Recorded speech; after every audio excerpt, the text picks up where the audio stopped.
अस्सलाम वालेकुम नाज़रीन, आप देख रहे हैं ZH एंटरटेनमेंट। मैं हूं ज़हीर अहमद। कुछ पुरानी फिल्में उन्होंने कितना बिजनेस किया आपके लिए बड़ा इंटरेस्टिंग होगा। और कल के वीडियो में हमने 2024 की फिल्मों का एक राउंड अप किया और आज हम आपको इंडिया की जो 2024 में सबसे ज़्यादा महंगी फिल्में, उनके ऊपर कितने की वो फिल्में बनी थी, ये भी आपको बताएंगे। उससे शुरू करते हैं हम नंबर 10 से। Number 10, Indian 2। इंडियन 2 जो है उसका बजट जो 250 करोड़, कमल हसन की ये फिल्म, और 151 करोड़ इसने कमाया। जो इंडिया की 10 महंगी फिल्में 2024 में आई, गुज़िश्ता साल आई, उनमें 10वें नंबर पर है इंडियन 2। 9वें नंबर पे है फाइटर, ऋतिक रोशन की फिल्म है।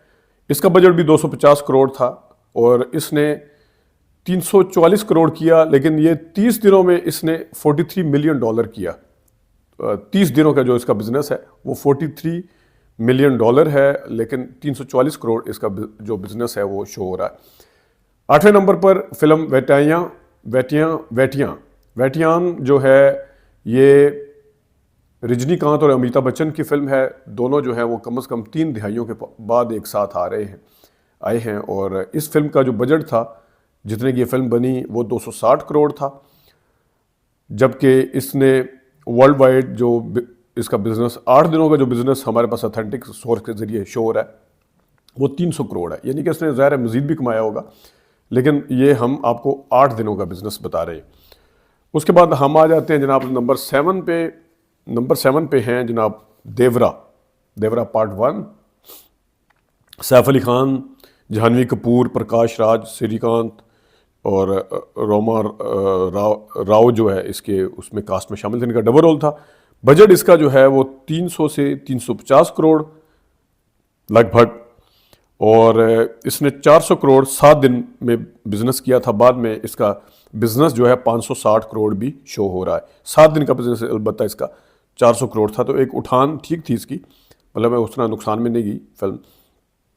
6ठे नंबर पर तमिल फिल्म कैंगवा का जो बिजनेस, इसमें बॉबी देओल भी हैं, और इसका बजट जो है 300 से 350 करोड़ के लगभग है, और इसने जो कमाई की वो 400 करोड़ की थी। अब इसके अंदर डेज जो है वो मेंशन नहीं है, लेकिन इसकी जो कमाई थी वो 400 करोड़ थी। 5वें नंबर पर सबसे महंगी फिल्म 2024 में आने वाली इंडिया की फिल्म सिंघम अगेन। मशहूर एक ये सीक्वल, मतलब इससे पहले सिंघम ही बन चुकी है, सिंघम रिटर्न और पत्नी कौन सी सिंघम 1, 2।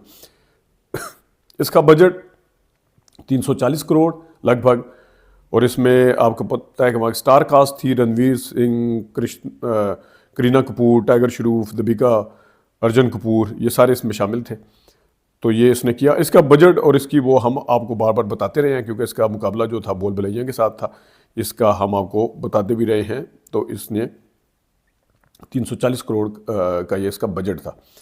बड़े मियाँ छोटे मियाँ का नंबर है जनाब चौथे नंबर पर है बड़े मियाँ छोटे मियाँ। अक्षय कुमार और टाइगर श्रॉफ की फिल्म है।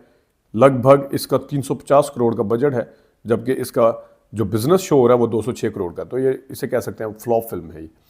ये एक फ्लॉप फिल्म थी। 2024 की तीसरी सबसे महंगी film the greatest of all time, goat. इसका बजट जो है वो 400 करोड़ है, जिसमें से आधा बजट जो है वो इसके हीरो ने लिया, तलपैथी विजय उसका नाम है, उसने 200 करोड़ तो उसने ले लिया 400 करोड़ में से।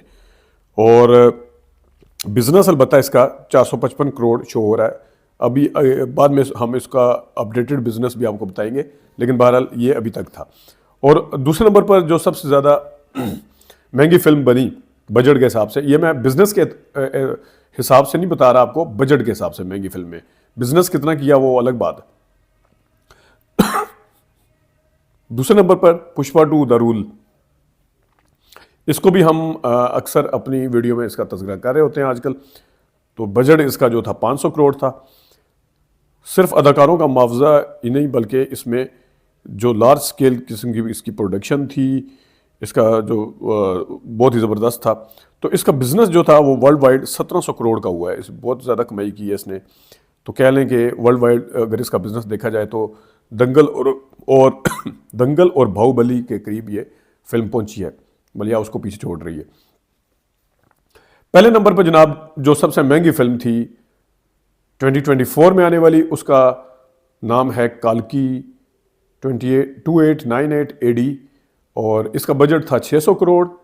ये अपनी जो विजुअल्स की वजह से स्टनिंग किस्म के इसके विजुअल थे और इसके VFX भी बहुत शानदार थे, जिसकी वजह से इस फिल्म को इतना बड़ा नाम मिला है। और इसका बिज़नेस जो था वो 1200 करोड़ हुआ। 1200 करोड़ का बिज़नेस था इसका, 600 करोड़ यानी दुगना ये आराम से कमा गई थी। अब मैं आपको नाज़रीन, बड़ा इंटरेस्टिंग होगा आपके लिए, देवदास, कभी खुशी कभी गम, DDLJ यानी दिल वाले दुल्हनिया ले जाएंगे, इनका बिज़नेस आपको बताता हूँ। अंजाम फिल्म आई थी शाहरुख खान साहब की 1994 में। ये जनाब इसका बजट जो था, जो फिल्म की लागत आई थी 2.65 करोड़ यानी 2 करोड़ 65 लाख इस पे इंडियन लागत आई थी। और राहुल रवेल इसके डायरेक्टर थे। माधुरी ने पहली दफ़ा शाहरुख खान के साथ काम किया था। शाहरुख खान का नेगेटिव कैरेक्टर था इसमें, जबकि कमाई जो है वो 9 करोड़ कर सकी थी। ये वहाँ के हिसाब से इसको कोई इतनी कामयाब फिल्म नहीं समझा जाता, अलबत्ता 9 करोड़ फिर भी ये कमा गई थी। उसके बाद एक और फिल्म 1993 में आने वाली बाजीगर, जिसका बजट 2 करोड़ था और इसने 13.53 करोड़ इंडियन ग्रॉस, ये मैं आपको बता रहा हूँ, नेट नहीं है, जो कलेक्शन है इसकी। नेट और ग्रॉस में फ़र्क ये होता है कि नेट जो होती है वो टैक्स वगैरह की जो दे दिया जाता है उसको निकाल के बताया जाता है, ग्रॉस उसमें भी टैक्स निकाला नहीं जाता। तो ये ग्रॉस में हमेशा ज़्यादा वैल्यू, ज़्यादा अमाउंट जो है या उसकी कलेक्शन जो है ज़्यादा शो होती है, उसकी कमाई जो है, बिजनेस। एक और फिल्म आई डर, जिसकी वजह से शाहरुख खान साहब को इतना बूम मिला और इतना उनका ब्रेक थ्रू था उनके करियर का। उसका डर का जो बिज़नेस था, टोटल नेट कलेक्शन इसकी 10.91 करोड़ थी और इसकी वर्ल्ड वाइड जो कलेक्शन थी वो 21.28 करोड़ थी और इसका बजट जो था 3.30 करोड़ था, यानी 3 करोड़ 30 लाख इसका बजट था। और इसकी ग्रॉस कलेक्शन अगर देखें नेट निकाल के, नेट के अलावा, तो ये 19 करोड़ थी इंडिया के अंदर। तो ये उस ज़माने में इसने कमाया था। आगे आ जाए जनाब, देवदास 2002 में आने वाली फिल्म यश राज की, यश चोपड़ा अपना संजय भंसाली की। बजट इसका 30 करोड़ था। इसके सेट बहुत महंगे थे, ज़ाहिर नई सदी शुरू हो चुकी थी और जो रुपये की कीमत और जो थी वो कम हुई थी, जिसकी वजह से बजट फिर बढ़ना शुरू हो गए फिल्मों के। तो 30 करोड़ की बनी थी जनाब शाहरुख खान वाली देवदास 2002 में। इसका जनाब जो बजट था, ओवरसीज़ इसकी कलेक्शन जो थी वर्ल्ड वाइड 34.38 करोड़ थी, जबकि इंडिया में इसने जो कमाई की वो थी 56.95 करोड़। तो इस तरह देवदास जो थी उसने ये कमाई की। इंडिया में ग्रॉस कलेक्शन इसकी 56.25 करोड़ थी।